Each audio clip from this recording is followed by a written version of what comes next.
timing difference between the command center and one that hasn't even begun. Let's see how good his defense will really be. Yeah, nice scout coming in here. Almost, oh, the Reaper almost goes down, just barely goes out. Good defense here from TY. Does lose a couple of these, but he does have a Hellion that's going to pop out, and he will push this back while scouting what his opponent's up to. This drop is coming in for TY, and that's getting a couple of kills too. 2, 3 more are going to go down here. Oh, this is such a nice position for TY. He's got the medevac healing, his Marines just aren't dying, and he's killing all of Supernova's damage. He's got a tank and a Banshee out. They should be able to defend this. But TY already had the more economic opening. Oh, a little bit slow on withdrawing this Banshee as well. Looks like TY manages to get that. Oh, the tempo is swinging in his favor so quickly now. Yeah, I was looking at the SCV difference, and it was in favor of Supernova before these small fights took place, but now it is heavily in favor of TY after getting 8 SCV kills with this medevac drop. Supernova, he's been off the radar a bit this year, but we can see he's still got a very, very high level of talent. He is adding the faster third command center, looking like he really wants to go to that stage of the game before committing to any big sort of economic... 5 Vikings versus 2, the third one wasn't there very early on, and it is a 1-0 lead to the Vikings. And TY... with all the high ground on this map, of course, the high ground vision is very important. Nice little Marine. No, Billy. This is happening as 5 Marines pop into his mineral line. Nice counter move there by TY while he was pushing this little attack back.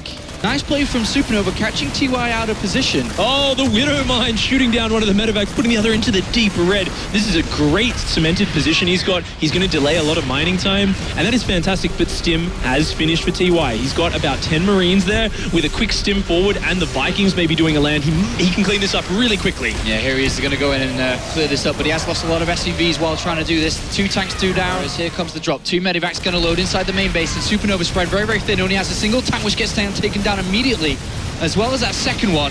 And a nice pickup as all the SCVs come off the line and get shot down by these 3 tanks on the low ground. Oh, such conservative, beautiful, efficient use of his units by TY. Picking up, dropping them back down again. Absolute air control into a very powerful G. This is tournament's life on the line here for Supernova. He's going to be so careful, he goes for it. He's going to lose all of his Hellbats there. Only kills a couple of siege tanks. I'm not sure if that was worthwhile. Can he break 3? Can he break through this? Oh, looks like he can push him back a little bit there. Most of TY's forces too far away to be able to jump on this immediately. What is he doing? He's got a pretty good position back here. Supernova is able to push TY back from this contain, allowing his full space to be placed down. That must be at the back of his mind. He's added on 3 stop force of his own, but Supernova's going to push through the center of the map here. Another spread at a different location for TY, and that is a very efficient position to be in. Supernova dropping Hellbats into his opponent's mineral line, but there are tanks here. Did kill 8 SCVs, which is successful. Man, this is starting to look a little bit like World War I. Like these battle lines just going on forever, and no one wants to go over the top and charge into the other guy's machine guns and siege tanks. Man, this is looking really, really crazy. Whoever commits first is going to really need to find a good angle. I mean, you could have said StarCraft 1 at least instead of World War I, Pig. Jeez. I don't know, man. Trench warfare, you know, war of attrition. That's what we're looking at here, man. Can I say I'm a little bit oblivious to the old StarCraft 1 history. It's okay. It used to have a lot of tanks land like this.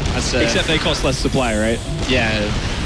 TY moving, marching south there into a bunch of siege tanks here, and he kind of regrets that move. He backs out of it. Taking a lot of damage there, actually. The siege tank still shelling away. Takes out the Thor. Wow, getting heaps of damage done there for Supernova. He cannot take this fight. Seeker missiles going down for both sides. Are they going to hit? He had a couple of hits down, not being able to take out the Ravens. 2 more Seeker missiles, 3 more going down on this tank line. And this is, I think, come quite clear now. Moving forward to the middle of the map here, he's down in supply. There's tanks here that are doing a lot of damage to these Thors, but the Thors are getting some shots onto these Vikings and Ravens. Looks like he is going to be able to take the Watchtower, and that does kind of cut TY's position in half. So looking like a really good push so far from Supernova. He's feeling the pressure. He's going to make his move, and this is going to be a tournament deciding move. He puts off a lot of Seeker missiles, but there's from both directions coming in. Boom, bada, bing, bing, boom. Oh, so many battle cruisers still surviving on red life. All the Vikings and Ravens are starting to go down for Supernova. TY's air superiority here is looking good. Yeah, his tanks even pushing through on the ground. Only 1 Thor left on the ground. The Vikings just ravaging the air army of Supernova. And the battle of the century on Cactus Valley takes place, and it looks like TY is going to come out on top with Vikings and battlecruisers still left in the sky, and this looks like it's going to be it. Can Supernova break out? Because I don't think he's going to, and TY should be marching towards the quarterfinals. The Yamato cannons ravaging some of those Vikings. They're actually a pretty decent Viking count remaining for Supernova. He will be able to take out these battle cruisers, but with nothing left on the ground to defend these siege tanks. Yeah, nothing left to defend this location, and he obviously cannot lose this one. Battle cruisers come in once again. Great Vikings doing a lot of damage to these battle cruisers, but tanks are doing a lot to these SCVs and planetary. Actually, no, the SCVs aren't going down too fast. You know, most of those tanks were focusing the planetary, so the Thor actually killed a few more units than it should have. The desperation, Viking land coming in. Supernova.